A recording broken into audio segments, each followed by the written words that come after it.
பிரியமானவர்களே, இயேசு கிறிஸ்துவின் நாமத்தில் உங்களுக்கு என் அன்பின் வாழ்த்துக்கள்.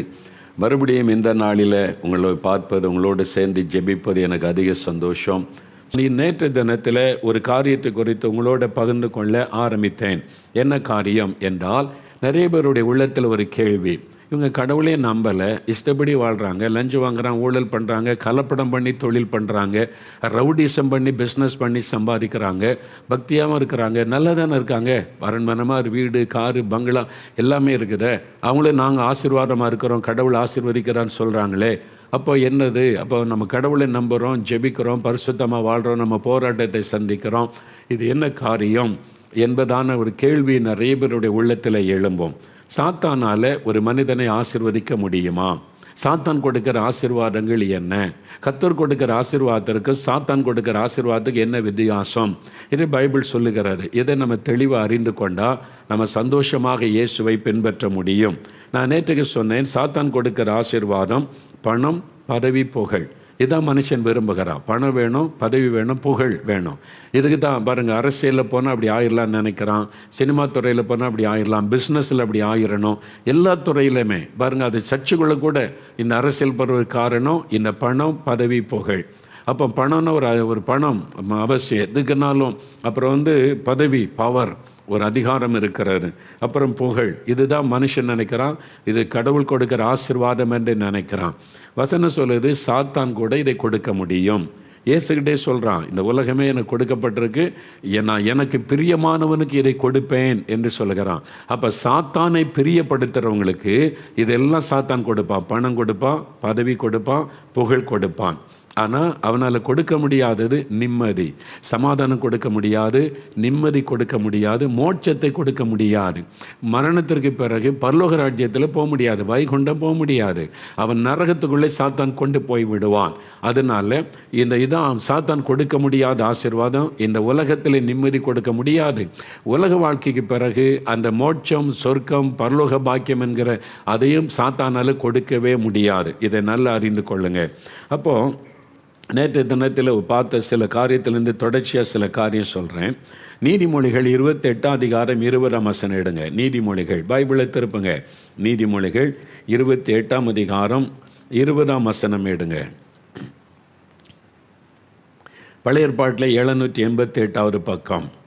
உண்மையுள்ள மனுஷன் பரிபூரண ஆசீர்வாதங்களை பெறுவான், ஐஸ்வர்யவான் ஆகிறதற்கு தீவிரிக்கிறவனோ ஆக்கினைக்கு தப்பான்.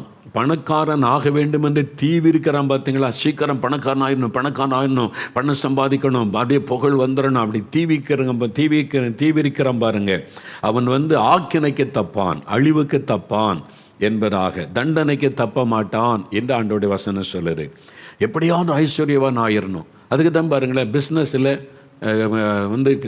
பிஸ்னஸில் கலப்படம் செய்வது, எல்லா பொருளையும் கலப்படம், எப்படியாவது பணம் சம்பாதிக்கணும்னு சொல்லி இந்த உடங்குடி கருப்பட்டி இருக்குல்ல, அது உலக ஃபேமஸ். உடங்குடி கருப்பட்டி அதை நிறைய பண்ண மாதிரி ரொம்ப நல்லதுன்னு சொல்லி அங்கே தான் வாங்குவான். அதில் உடங்குடியில் ஒருத்தன் கலப்படம் பண்ணியிருக்கான் பாருங்கள். கருப்பட்டியில் கலப்படம் கொஞ்சம் காரியம் அல்ல. மூட்டையாக சீனியை எடுத்தாங்க, கலப்படம் பண்ணதை கண்டுபிடிச்சி பேப்பர்லலாம் நியூஸ் வந்தது இல்லை.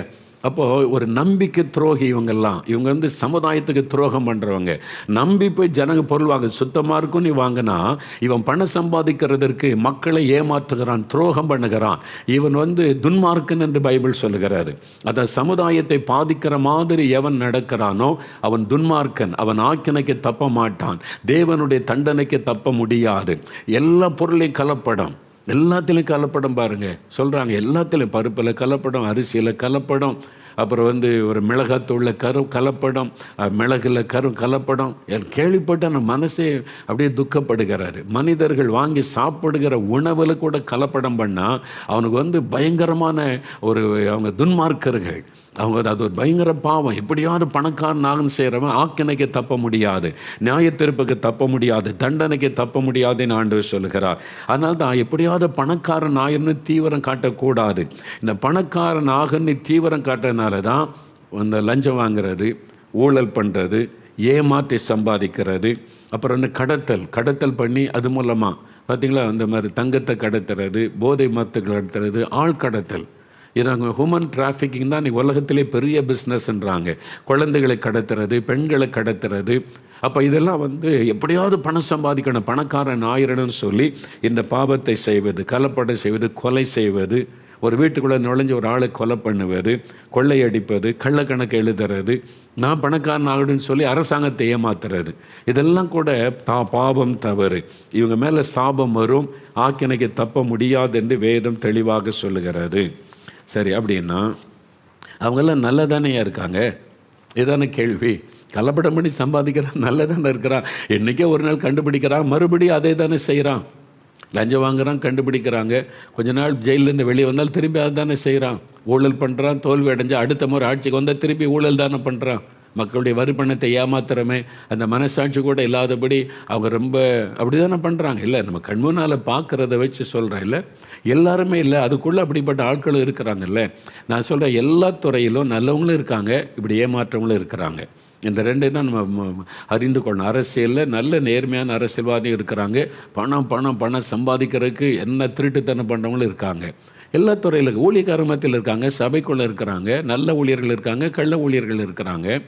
அப்போ காவல்துறையில் இருக்காங்க, நல்லவங்க இருக்காங்க, நேர்மையாக சம்பளத்தை வாங்கி நல்ல சந்தோஷமாக வாழ்கிறவங்க இருக்காங்க. பணம் சம்பாதிக்கணும் என்று சொல்லி அது மாதிரி லஞ்சம் வாங்கி வீடு கட்டி இடத்த வாங்கி கடைசியில் போலீஸ் ரைட் பண்ணி பாருங்கள், காவல்துறை அதிகாரி பேப்பரில் போட்டுக்கிட்டே இருக்காங்கல்ல. அப்புறம் எவ்வளோ பெரிய அவமானம், லஞ்சம் வாங்கினாங்க, அங்கே பதுக்கி இங்கே பதுக்கி வச்சு பணம் சம்பாதிச்சுட்டாங்கன்னு சொல்லி எவ்வளோ பெரிய அவமானம், அசிங்கம் இல்லை.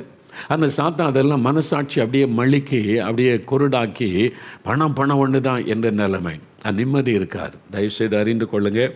அப்போ வசனம் என்ன சொல்லுது? அப்போ ஏன் இவங்கெல்லாம் செய்தாலும் நல்லா இருக்கிற மாதிரி தெரியுது அப்படின்னு கேட்டிங்கன்னா, பிரசங்கி 8ஆம் அதிகாரம் 11ஆம் வசனம். வேத புஸ்தகத்தில் பிரசங்கியின் புஸ்தகத்தை எடுங்க. பிரசங்கி 8ஆம் அதிகாரம் 11ஆம் வசனம்.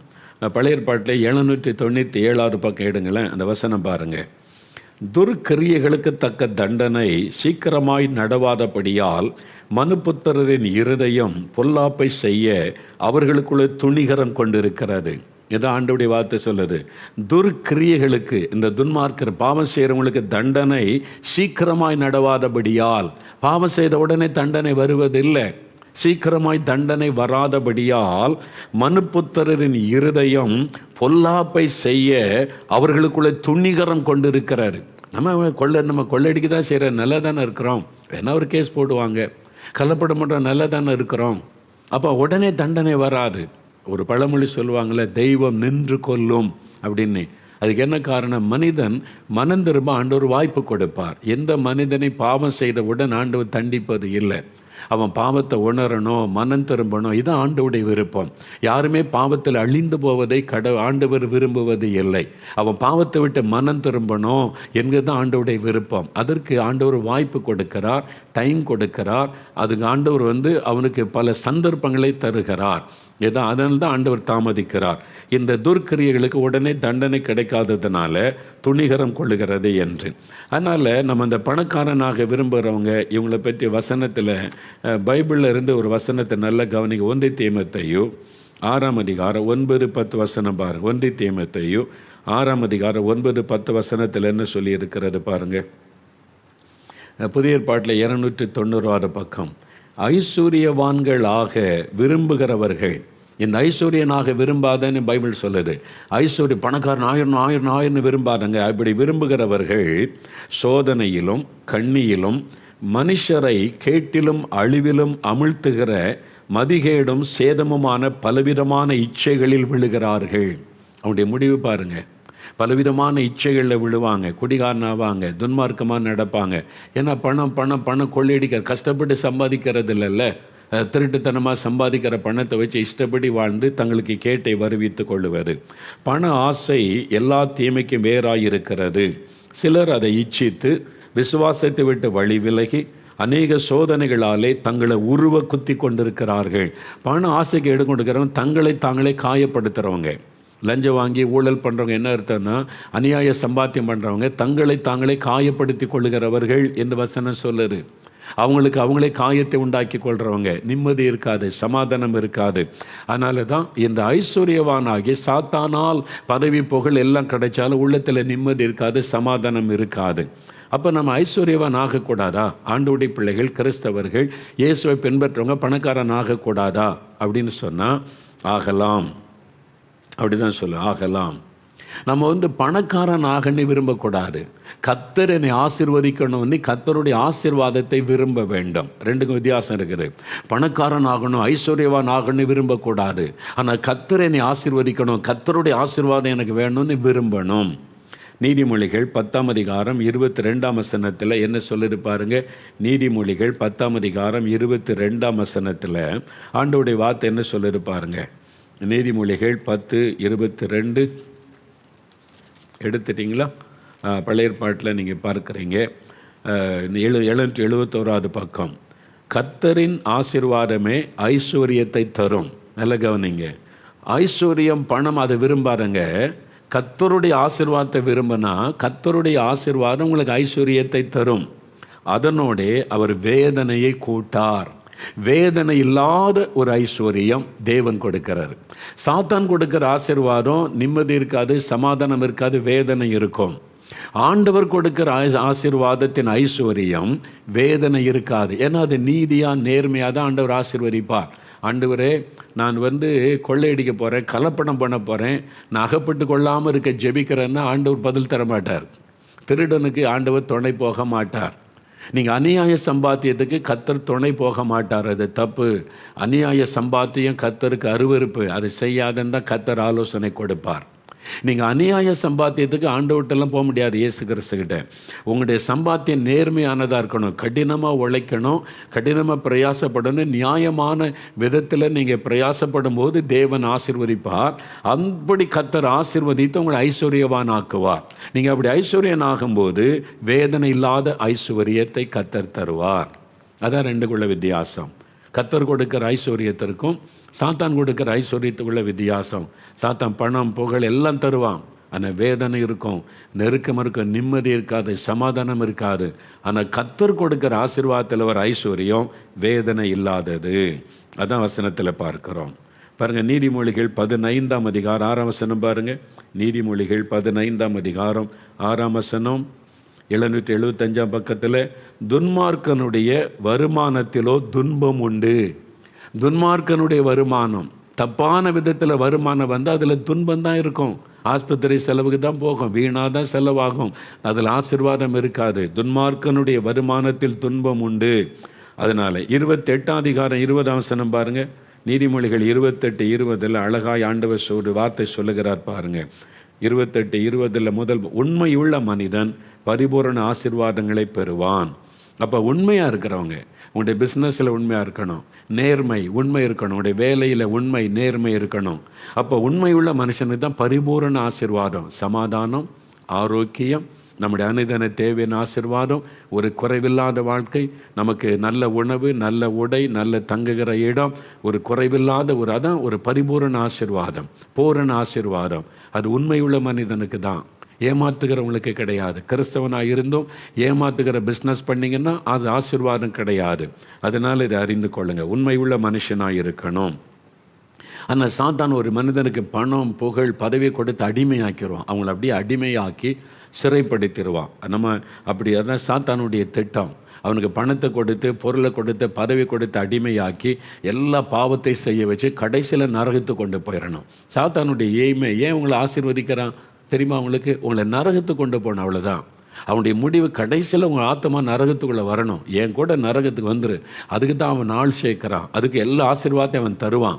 புகழை தருவான், பேர் தருவான், தங்கம் தருவான், வெள்ளி தருவான், எல்லாம் தருவான். உங்களுக்கு நல்ல பதவி உயர்வு தருவான். நீ கேட்டால் ஆண்டவரை ஆசீர்வதிச்சு தாருமீங்க. பிசாசு அவங்கள நரகத்தில் கொண்டு போய் தள்ளிடுவான்.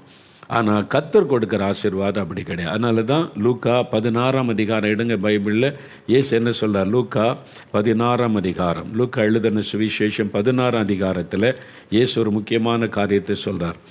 லூக்கா 16:19 வாசித்தா, ஐஸ்வர்யமுள்ள ஒரு மனுஷன் இருந்தான். இயேசு சொல்கிறார் பாருங்க, புதிய ஏற்பாட்டில் 108 பக்கம். ஐஸ்வர்யமுள்ள ஒரு மனிதன் இருந்தான். அவன் இரத்தாம்பரமும் விலையேறப்பட்ட வஸ்திரமும் தரித்து அனுதனமும் சம்பரமமாய் வாழ்ந்து கொண்டிருந்தான். அவனுக்கு ஒரு குறை இல்லை, சம்பரமமாக ரொம்ப விருந்தென்ன, கொண்டாட்டன, விலையேறப்பட்ட ஆபரணம் என்ன, உடை என்ன, அப்படி வாழ்ந்து கொண்டிருந்தான். ஒரு ஏழை மனுஷன் லாசர் வீட்டு வாசலில் இருக்கிறான். ஒருவேளை சாப்பாடு கூட அவன் கொடுக்கல.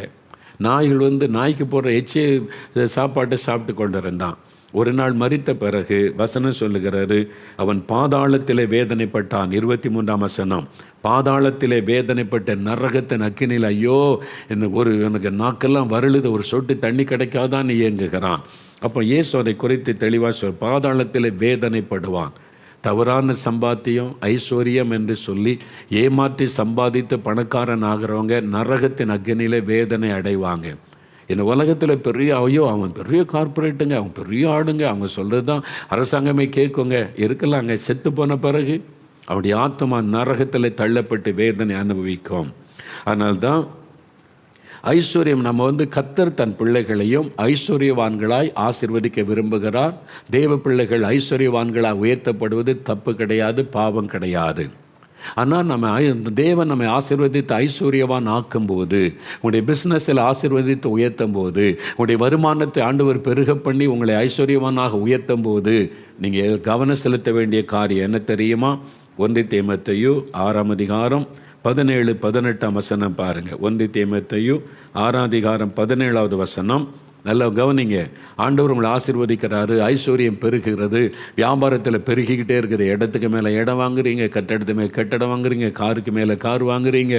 ஆண்டவர் ஆசீர்வதிக்கிறார்னு சொல்லும்போது நீங்கள் கவனமாக இருக்க வேண்டிய காரியம் என்ன தெரியுமா?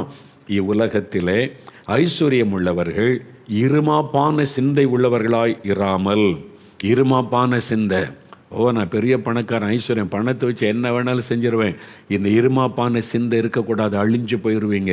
பெருமைக்கு இடம் கொடுத்த பணத்தை வச்சு எல்லாம் சாதிச்சிடலான்னு நினச்சிங்க, நீங்கள் அழிஞ்சு போயிருங்க. இடம் கொடுக்காதபடி நிலையற்ற ஐஸ்வர்யத்தின் மேல் நம்பிக்கை வையாமலும். அந்த ஐஸ்வர்யம் நிலையானதில்லை. இன்றைக்கி ஒருத்தன்கிட்ட இருக்கு, நாளைக்கு இன்னொருத்தட்டு மாறிடும். நீங்கள் என்றைக்குமே பணக்காரன் ஐஸ்வர்யம் இருந்துக்கிட்டே இருக்குன்னு நினைக்காதங்க. இந்தியாவில் பெரிய பணக்காரங்க, சிங்கப்பூரில் போய் தீவெல்லாம் வாங்கி பெரிய பணக்காரங்க, பெரிய ஃபேமஸுங்க, பேங்கில் லோன்லாம் வாங்கி ஆயிரக்கணக்கான கோடி, கடைசியில் நாட்டை விட்டு திருட மாதிரி ஓடுகிற நிலைமை. எவ்வளோ கேவலம் இல்லை? ஒரு சாதாரண ஏழைக்கு இருக்கிற மரியாதை கூட இல்லையே. அவன் சந்தோஷமாக இது என் நாடுன்னு உரிமையாக இருக்கிறான்னு இந்தியாவில் இருக்க விட முடியாமல் நாட்டை விட்டு ஓடி ஒளிஞ்சான் பாருங்க. கள்ளன் தானே? யோசித்து பாருங்களேன். இந்த பணத்தினால என்ன பிரயோஜனம்? இப்போ இவன் பரலோகத்துக்கு போவான்னு நினைக்கிறீங்களா? நாட்டிலே வாழ முடியாமல் ஓடி ஒழியும் போது இவனுடைய நிலைமை என்ன? யோசித்து பாருங்க. இதுதான் இன்றைக்கி. இது குறித்து நிறைய பேர் யோசிக்கிறது இல்லை. பணம் எப்படியாவது பணம் சம்பாதிக்கணும் நல்லெல்லாம் இல்லை. நீங்கள் நினைக்கிறது தப்பு. யார் நல்லா இருக்கிறா? பணக்காரெல்லாம் நல்லா இருக்கான்னு நினைக்கிறீங்களா? உள்ளே போய் பார்த்தா தான் தெரியும், நரகத்தில் கூட அவன் இருந்து கொண்டு இருக்கிறான். அதான் உண்மை. சாதாரண ஏழை மக்கள் பாருங்கள், ஆண்டவர் எனக்கு சாப்பாடு கொடுத்துருக்காரு, எனக்கு நல்ல ட்ரெஸ் கொடுத்துருக்காரு, தங்க இடம் நிம்மதியாக இருக்கிறாங்க, அப்படி சொல்லக்கூடியவங்க தான் கர்த்தருடைய பிள்ளைகள். அதனால் ஐஸ்வர்யத்தின் மேலே நம்பிக்கை, பணத்தை வச்சு எதையும் சாதிச்சிடலான்னு நினைக்காதங்க, அது மேலே நம்பிக்கை வையாதங்க.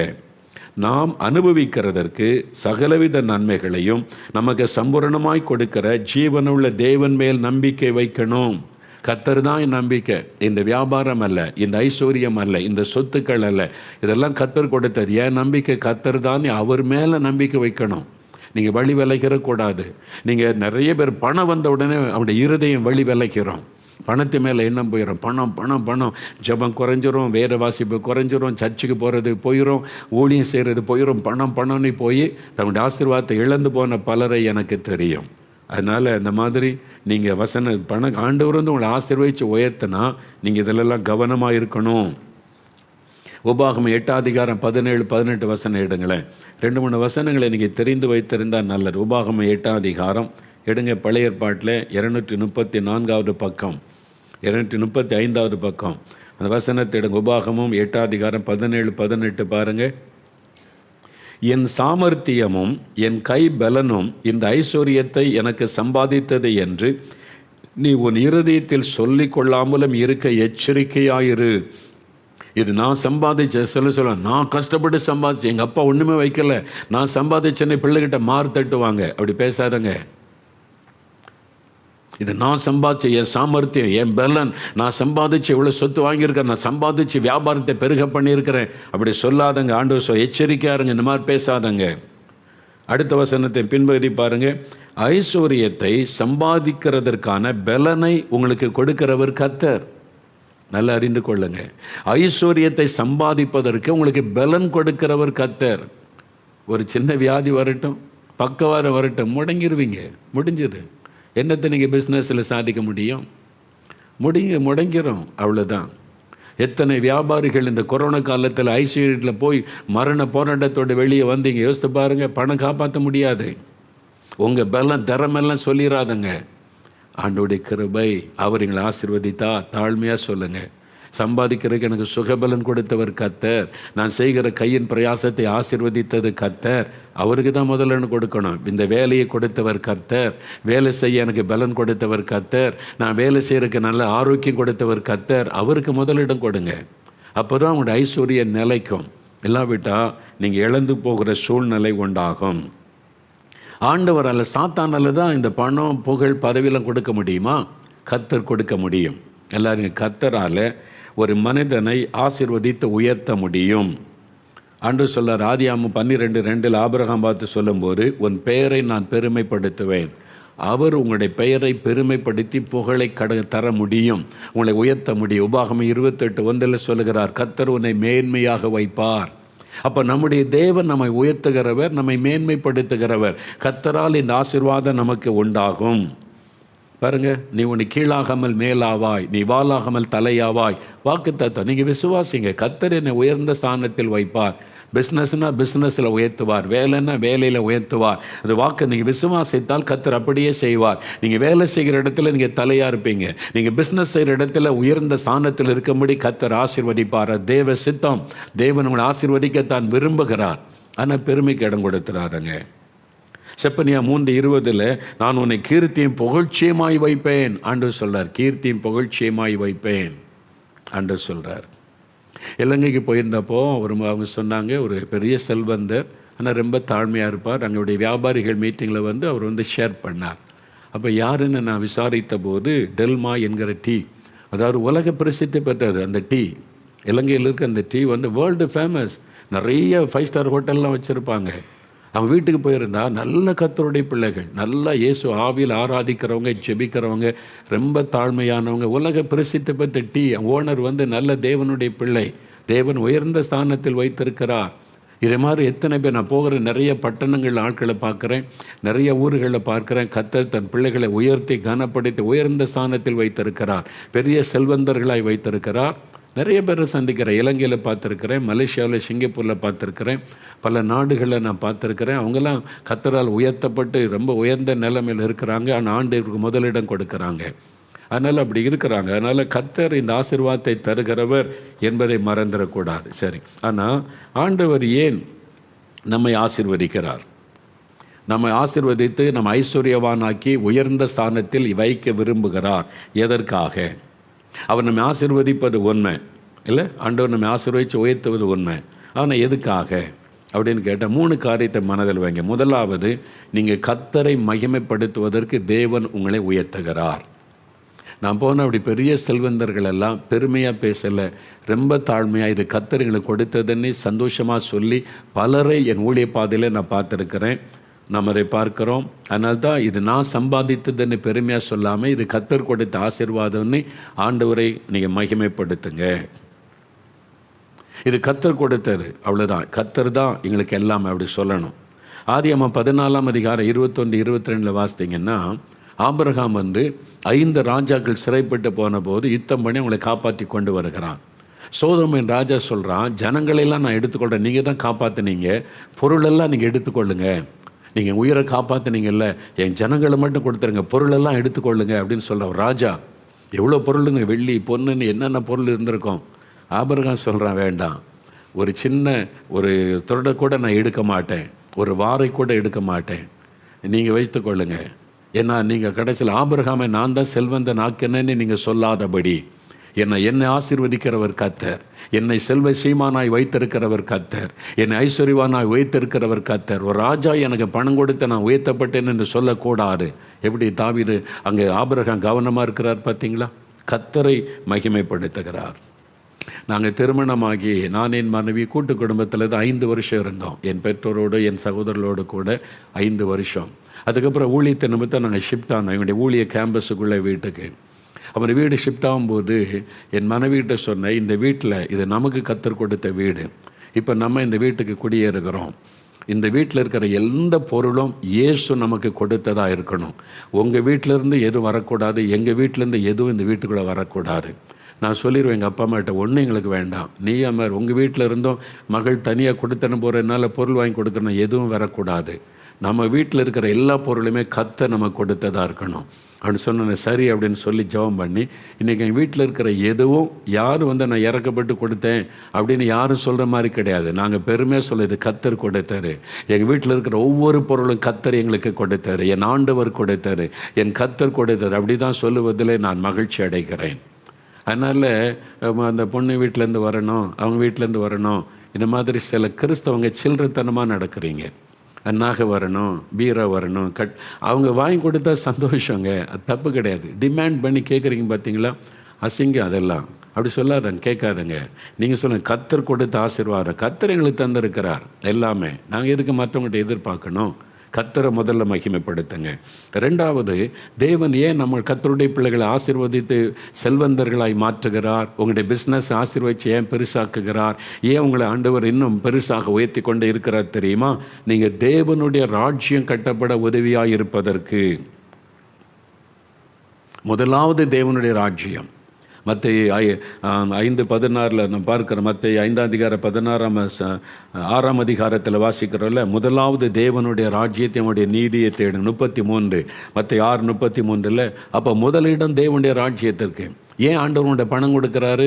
தேவனுடைய ராஜ்யம் கட்டப்பட நீங்கள் உதவியாக இருப்பதற்கு, உங்கள் சபை ஊழியத்துக்கு உதவியாக இருக்க, சுவிசேஷ ஊழியத்துக்கு உதவியாக இருக்க, மிஷினரி ஊழியத்துக்கு உதவியாக இருக்க தான் தேவன் உங்களை ஆசீர்வதிக்கிறார்.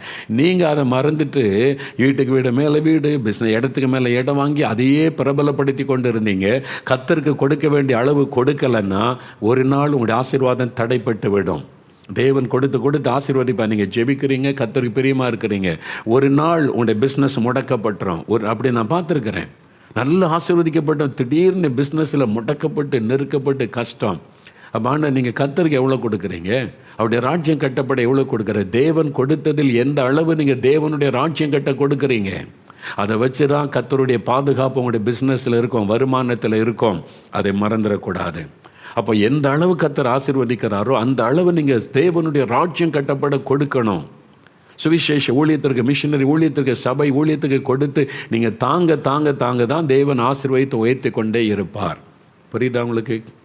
எங்கள் ஊர் பக்கத்தில் ஒரு கிராமம், அவங்க சில ஆண்டுகளுக்கு முன்னால் எங்களுடைய இஸ்ரேல் தேசத்துக்கு வந்தாங்க. அப்போ சொன்னால் அவங்கள்ட்ட ஒரு அனுபவத்தை பகிர்ந்து கொள்ளணும். அவங்கள்ட்ட உட்காந்து நான் பேசினேன். எப்படி நீங்கள் பிஸ்னஸ் செய்கிறீங்க எல்லாம் கேட்டேன்னு சொன்னாங்க. அப்போ அவங்களுடைய அனுபவத்தை சொல்லுங்க என்ன போது சொன்னார். அநேக வருஷத்துக்கு முன்னால் அவங்க அப்பா ஏழை குடும்பத்தை சார்ந்தவர். நான் சென்னையில் இப்போ ஒரு பிஸ்னஸ் பண்ணுறேன், எனக்கு ஏதாவது ஹெல்ப் பண்ணுங்கன்னு உடனே தகப்பனார் 500 ரூபா கொடுத்து, 500 ரூபா அப்படி இருந்தது சேமித்து வச்சு கொடுத்து, இதை வச்சு பிஸ்னஸ் பண்ணி பழச்சிக்கன்னாராம். 500 ரூபா வச்சு என்ன பண்ண முடியும்? யோசித்து பாருங்கள். வெறும் 500 ரூபா வச்சு என்ன பண்ண முடியும்? அவர் சொன்னார், எங்கள் அப்பாட்ட இருந்தது அவ்வளோதான், ஏழை தகப்பனார். அவர் சேர்த்து வச்ச பணத்தை எடுத்து அநேக வருஷத்துக்கு முன்னால், நான் ஒரு 50 வருஷம் இருக்குன்னு வைத்துக்கொள்ளுங்களேன். அப்போ 50 ரூபா அப்போ பெரிய விஷயம் தானே. 50 ரூபா இப்போ உள்ள 50 ரூபா மாதிரி கிடையாது. 50 வருஷத்துக்கு முன்னால் அது கொடுத்த உடனே சரி எங்கள் அப்பாட்ட இருந்து இதான் கொண்டு போய் இயேசுக்கிட்ட போனாராம். இயேசுக்கு முன்னால் வைத்து ஜெபம் பண்ணாராம். அவர் சொன்னிருக்காரு, ஆண்டோடு சொன்னார், ஆண்டவரே இந்த டாட்டா பிர்லா, அப்போ இந்தியாவில் டாட்டா பிர்லா தான், இப்போ வேறு பணக்காரங்க பேரில் சொல்கிறோம். டாட்டா பிர்லா அப்படி தான் அந்த காலத்தில் சொல்லுவோம். நீ என்ன டாட்டாவா பிர்லாவான்னு? டாட்டா பிர்லாவெல்லாம் நீங்கள் ஆசீர்வதித்து என்ன பிரயோஜனம்? என்ன ஆசீர்வதிங்க? நான் தேவனுடைய ராஜ்யம் கட்ட உதவி செய்வேன், சர்ச்சு கட்ட உதவி செய்வேன், மிஷினரிகளை தாங்குவேன், ஊழியத்துக்கு உதவியாக இருப்பேன், ஆசீர்வதிங்கன்னு ஜெபம் பண்ணி வெறும் 500 ரூபா வச்சு பிஸ்னஸ் ஆரம்பித்தாராம். உடனே சொன்னார் நிறைய.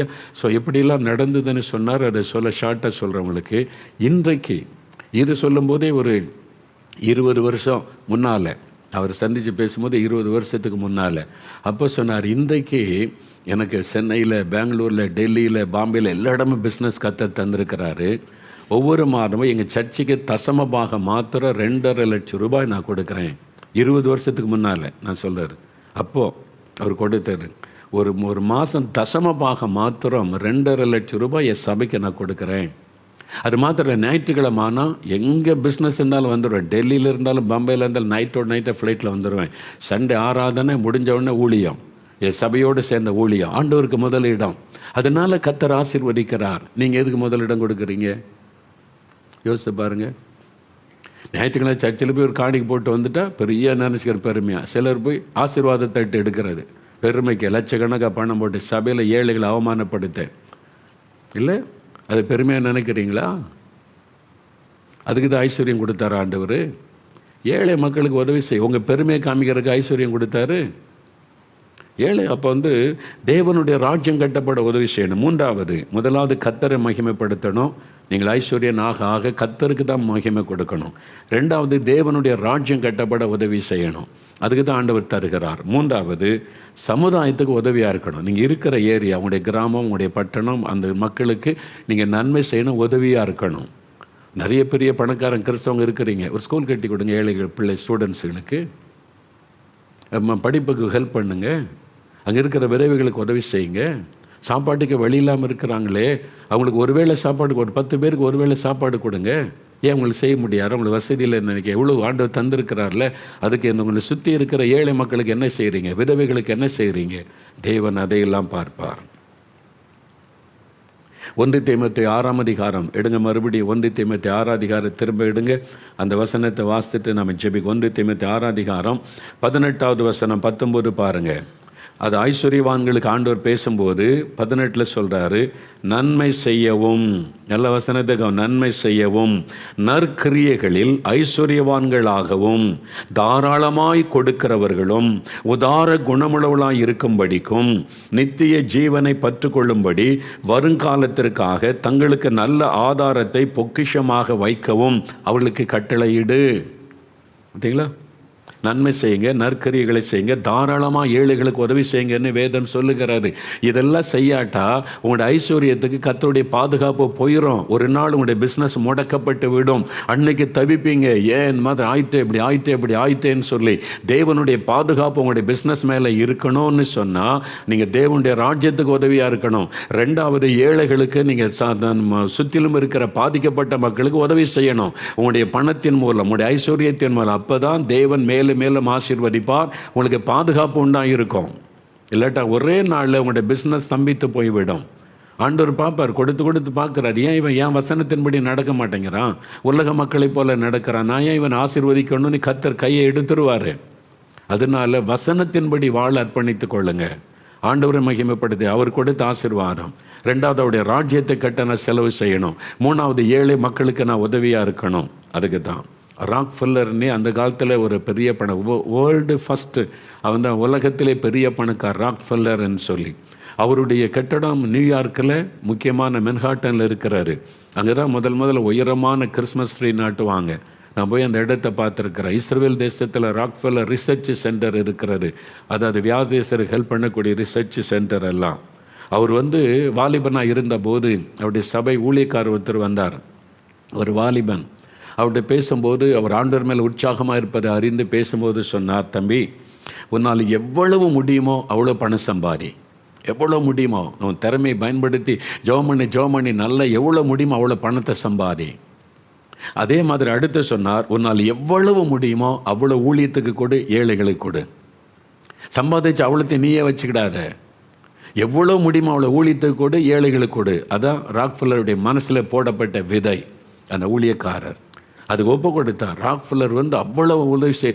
இன்னைக்கு இருக்கிற உலக பணக்காரரை விட அவர் தான் அதிக செல்வந்தராக இருந்தார் என்று ஹிஸ்ட்ரி சொல்லுகிறாரு. ராக்ஃபெல்லர் தான் உலகத்திலே பெரிய பணக்காரர். இப்போ இருக்கிற உலக செல்வந்தர்களை விட சொத்து வசதி அவருக்கு தான் அதிகம் இருந்தது என்று கணக்கெடுப்பு சொல்லுகிறாரு. அந்த ஆசீர்வாதத்துக்கு அவர் ஒரு பெரிய விசுவாசி, இயேசுவை நேசிக்கிறவர். அது மனசில் பதித்திருந்தார். ஆண்டவருக்கு கொடுக்கணும், ஏழைகளுக்கு கொடுக்கணும். அதனால் ராக்ஃபெல்லர் நிறைய நன்மை செய்திருக்கிறார். நிறைய ஏழைகளுக்கு உதவி செய்கிற திட்டங்களை அவர் ஹெல்ப் பண்ணி இருக்கிறார். அப்போ ஆண்டவர் உங்களை ஆசீர்வதிக்கிறது எதுக்காக? செல்வம் கொடுப்பது எதுக்கு? நான் பெரிய பணக்காரன்னு மேலே எங்கள் பணத்தை பாரு, இதை பாரு. இன்றைக்கி உலகத்தில் கார்பரேட்டுகள் சொல்கிறாங்களே சொத்து பெருகிட்டே இருக்குது. எல்லோரும் சொத்தை இழந்தாலும் லாக்டவுன் காலத்தில் 7 மடங்கு 10 மடங்கு சொத்து பெருகுதில்லை. அந்த மாதிரி பெருமைக்காக அல்ல. நம்ம வித்தியாசமானவர்கள். நாம் கர்த்தருடைய பிள்ளைகள். தேவன் நம்மை ஆசீர்வதிக்க நாம் தேவனுடைய ராஜ்யத்தை கட்ட உதவியாக இருக்கணும், ஏழைகளுக்கு உதவியாக இருக்கணும். அப்போ தேவன் மேலும் மேலும் உங்களை ஆசீர்வதித்து கொண்டே இருப்பார். கொடுங்கள் உங்களுக்கு கொடுக்கப்படும், திரும்ப திரும்ப கொடுத்து ஆசீர்வதித்து கொண்டே இருப்பார். இதுதான் ரகசியம். அப்போ தேவன் கொடுக்குற ஆசீர்வாதத்தில் வேதனை இருக்காது, சந்தோஷம் இருக்கும், சமாதானம் இருக்கும். ஆண்டவர் உங்களுக்கு கொடுக்குற ஆசீர்வாதத்தை காத்துக்கொள்ள ஆண்டவரை மகிமைப்படுத்துங்க. தேவனுடைய ராஜ்யத்துக்கு ஹெல்ப் பண்ணுங்க, ஏழைகளுக்கு உதவி செய்யுங்க. இதை மனதில் பதித்து கொண்டால் உங்களுடைய பிஸ்னஸ் பாதுகாக்கப்படும், உங்களுடைய வருமானம் பாதுகாக்கப்படும், உங்களுடைய செல்வம் பாதுகாக்கப்படும். நீங்கள் சொத்துக்களை இதை இழக்கிற மாதிரி கர்த்தர் விட மாட்டார். மேலும் மேலும் பெருகி கொண்டே இருக்கும். கொடுக்கிறத பெருக்கி கொண்டே இருக்க தேவன் பெருக்கி கொண்டே இருப்பார். இதுதான் ஆசீர்வாதத்தின் ரகசியம். இதான் வசனம் போதிக்கிற காரியம். நினைவில் வைத்துக்கொள்ள ஜெபிக்கலாமா? ஆண்டவரே, என்னையும் நீங்கள் ஆசீர்வதிங்க. ஆபிரகாமை ஆசீர்வதித்தே போல் ஆசீர்வதிங்க. என்னை ஆசீர்வதிச்சா நான் உங்களுடைய ராஜ்யத்திற்கு பிரயோஜனமாக இருப்பேன், மிஷினரிகளை தாங்குவேன், ஆலயம் கட்டி கொடுப்பேன், உங்களுடைய சபைக்கு நான் ஆசீர்வாதமாக இருப்பேன், எங்கள் சமுதாயத்திற்கு மக்களுக்கு நான் ஆசீர்வாதமாக இருப்பேன். என்னை ஒப்பு கொடுக்குறீங்களா? அப்போ கர்த்தர் கட்டாயம் உங்களை ஆசீர்வதிப்பா. அப்படியே இருதயத்தில் கை வைத்து ஜெபம் பண்ணுங்க. ஆண்டவரே, என்னையும் ஆசீர்வதியும். நான் உம்முடைய நாம மகிமைக்கு சாட்சியாக இருப்பேன். நான் தேவனுடைய ராஜ்யம் கட்டுவதற்கு உதவியாக இருப்பேன். ஏழைகளுக்கும் தரித்திரருக்கும் சமுதாயத்திற்கு ஒரு ஆசீர்வாதமாக இருப்பேன். என் ஒப்பு கொடுக்கிறேன்னு சொல்லுங்க. நான் சுயநலமாக இருக்க மாட்டேன். எனக்கு நீ சொத்துக்கு மேலே சொத்தை சேர்த்து நான் பெரிய பணக்காரன் என்று பெருமைப்படுத்திக் கொள்ள நான் செயல்பட மாட்டேன். அப்படி ஒப்பு கொடுங்க. தகப்பனே, யார் யார் ஒப்பு கொடுத்து ஜெபிக்கிறாங்களோ இந்த பிள்ளைகளை நீங்கள் ஆசீர்வதிங்க, இவங்களை ஆசீர்வதிங்க. ஆபிரகாமை ஆசீர்வதித்ததை போல சகல காரியத்தில் ஆசீர்வதிங்க. அவருடைய வருமானத்தை ஆசீர்வதிங்க. அவங்க கையிட்டு செய்கிறதை பெருக பண்ணுங்க. எளியவர்களை குப்பையில் இந்த உயர்த்துகிற தேவன் இந்த பிள்ளைகளையும் ஆசீர்வதித்து உயர்த்தி அவருடைய வருமானத்தை பெருக பண்ணி செழிக்க பண்ணுங்க. ஆண்டவரே, உம்முடைய நாமத்திற்கு சாட்சியாக இருக்கும்படி, உம்மை மகிமைப்படுத்தும்படி, உம்முடைய ராஜ்யத்தை கட்டுகிற பணிக்கு உதவியாக இருக்கும்படி, உம்முடைய திருச்சபைக்கு அவங்க ஆசீர்வாதமாக இருக்கும்படி, மிஷனரி ஊழியங்களுக்கும் சுவிசேஷத்தை அறிவிப்பதற்கும் ஆசீர்வாதமாக இருக்கும்படி, சமுதாயத்திற்கு நன்மை செய்கிறவளாக இருக்கும்படி, ஏழைகளுக்கும் தரித்திரருக்கும் விதவைகளுக்கும் உதவி செய்யும்படிக்கு இவளை ஆசீர்வதியும். இயேசு கிறிஸ்துவின் நாமத்தில் ஆசீர்வதியும். பெருக பண்ணும், செழிப்பை கொடுத்து மேன்மைப்படுத்தும். நீர் ஆசீர்வதித்ததற்காக ஸ்தோத்திரம், ஸ்தோத்திரம். இயேசு கிறிஸ்துவின் நாமத்தில் ஜெபிக்கிறோம் பிதாவே. ஆமேன், ஆமேன்.